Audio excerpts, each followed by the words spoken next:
उनको लेकर एक तस्वीर, बड़ी तस्वीर क्या उभरेगी, कुछ संकेत उसका भी मिल सकता है। लेकिन यहाँ पर आपको तस्वीरें हम दिखा रहे हैं कि प्रधानमंत्री नरेंद्र मोदी और नाइजीरिया के राष्ट्रपति बोला टिनुबू के बीच इस वक्त बैठक हो रही है, बातचीत हो रही है और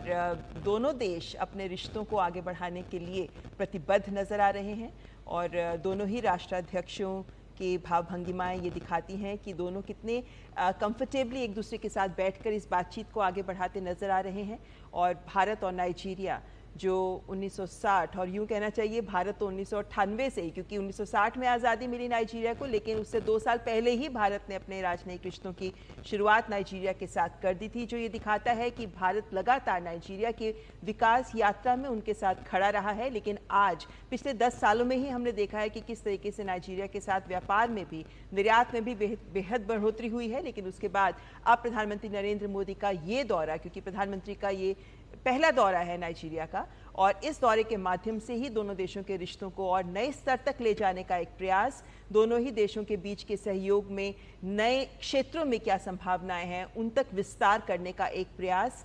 नाइजीरिया को उसकी विकास यात्रा में और विकास सहयोग में भारत किस तरीके से आगे बढ़कर और सहायता कर सकता है, तमाम इन पहलुओं पर भी दोनों देशों के बीच संभवतः चर्चा होगी। लेकिन इस वक्त ये दृश्य दिखाते हैं कि दोनों देशों के राष्ट्राध्यक्ष इस समय जो बातचीत है एक तरीके से आधार तैयार करती है, क्योंकि अब इसके बाद शिष्टमंडल स्तर की बातचीत होगी और शिष्टमंडल स्तर के बाद में हम देखेंगे, इसका जिक्र आपने किया भी था कि जो समझौते होंगे दोनों देशों के बीच में, तो उनका एक बड़ा आधार तैयार होगा। हालांकि एक बड़ा ग्राउंड वर्क पहले हो जाता है, बट फिर भी एक मोमेंटम तैयार होता है कि दोनों जो नेता जिस प्रकार से बात करते हैं उसको जमीन तक कैसे उतारना है, उसको कैसे ट्रांसलेट करना है, ये अपने आप में बहुत महत्वपूर्ण होता है। और ये शायद खुशनुमा माहौल का जिक्र, जो शब्द आपने इस्तेमाल किया, वो बहुत महत्वपूर्ण है। वो एक आधार तैयार करेगा उस प्रकार के समझौतों का जो महत्वपूर्ण तरीके से दोनों देशों के संबंधों को आगे बढ़ाने में मददगार एक तरीके से बिल्कुल। यहाँ पर एम्बेसडर भाटिया हमारे साथ जुड़े हुए हैं। एम्बेसडर भाटिया, जब इस तरीके की शिष्टमंडल स्तर की वार्ता होती है, एक बात कही जाती है कि एमओयूज तो साइन हो जाते हैं,